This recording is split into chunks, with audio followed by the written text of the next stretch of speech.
Oh, how embarrassing. You just walked in on me while I was reading with myself. No matter, would you care to read with me? I was just looking at a Sexcerpt from the third book in the Seamen Sexology, Too Many Fingers in the Dyke. Come, join me. This chapter is called Juicy Twat. I'm sorry, that's Juicy Twat. It takes place in the Netherlands. It's pronounced the Dutch way. Yes, Juicy Twat. The first time I saw the Netherlands up close, I confess I was not terribly impressed. At first, my hesitation was purely aesthetic.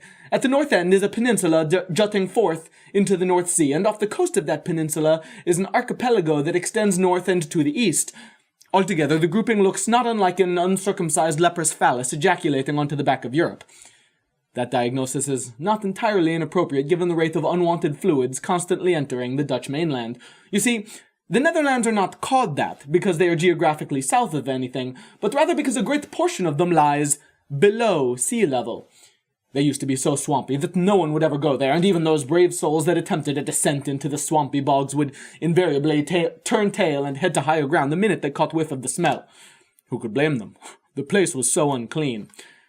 Ironically, though, the bogs that made the Netherlands so malodorous also made them remarkably fertile, and so people were innately attracted to the Netherlands, braving the swamps to plant their seeds wherever they could find the slightest agreement. And for their troubles, they were greatly rewarded. Plants grew, and populations grew, soon covering every inch of the bogs. Nevertheless, the Netherlands' constantly swelling tides presented challenges. The whole place stank of rotten fish, and was prone to gush forth at the slightest provocation. In fact, to this day its waters continue to explode on itself with some regularity. For that reason, the people of the Netherlands saw it fit to populate their country with a great many dikes, whose job is to withhold the gushing of the North Sea and prevent unwanted intrusion.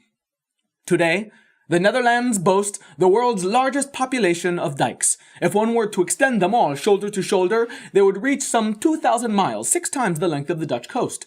Collectively, they are known as the Great Dyke Army, for they are massive, they are impenetrable, and they have never once lost a battle against the bounding main that constantly threatens to maraud their master. Now, the first island in the aforementioned Ejaculate Archipelago is far and away the largest. At the northern end of that island is a small village called Dyke, whose dikes are known as cockblocks for obvious reasons, and cockles, what the people of De Cocksdorp call themselves, refer to their northernmost cockblock as Juicy's Cock, after the cockblocker Juicy Twat, whose job was to mind it.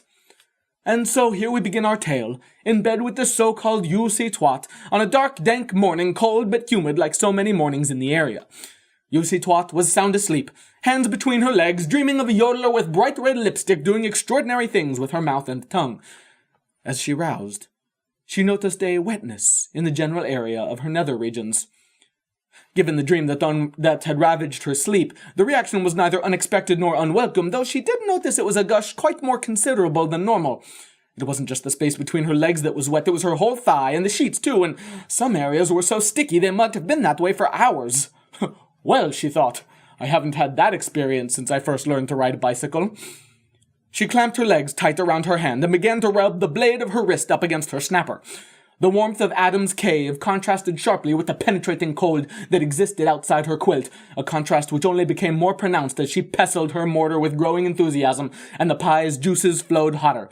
She worked up quite the lather. It wouldn't take her long to squeeze that coal into a diamond. When she rolled onto her back and opened her legs, Juicy immediately noticed the strong and unmistakable smell of iron. She opened her eyes and looked down at the blood oozing through the general area. Surprised though she wasn't expecting high tide for almost a week. She was no stranger to vampire foreplay, so she simply rallied herself to move from the one-handed waltz to the two-finger tango, figuring that the mess was already made. She might as well enjoy herself and worry about cleaning it up later. That's strange, she thought. Why can't I feel my finger? She shifted to move her forefinger inside, her thoughts shifting too, the wrong way down the spectrum from arousal to curiosity. But the first physical sensation she felt was when the carpal knuckle made contact with the mound of her danger clam, shooting a sharp current of lightning violently through her arm, which reflexively recoiled in shock. She fumbled with the sheets, scraping the same knuckle as she did so, and again feeling a current of raw nerve endings firing through her arm. All thoughts of beaver dancing were long behind her now. She threw off the tangled sheets, wet and sticky from dried blood, and exposed her body to the frigid cold, looking first at her legs, then her crotch before settling on her hand, what she knew to be the real source of her distress. The forefinger of her right hand had been severed, leaving the stump that remained raw and serrated, as if it had been gnawed off by a wolf.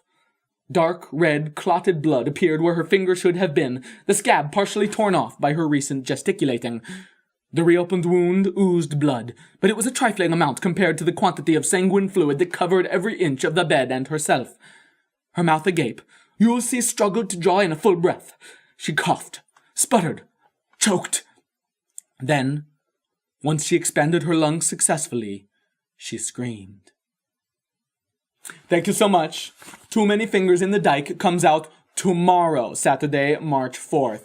Please, let's see, you can visit the links below to find out how to get it. And, let's see, I'm supposed to tell you to go ahead and subscribe. That's, somewhere around here, one of these places. You can do that. And you can see more of the Captain's vlog and see François participating a little more and sending you his tube. Merci beaucoup. Enjoy Too Many Fingers in the Dyke and enjoy François. À tout à l'heure!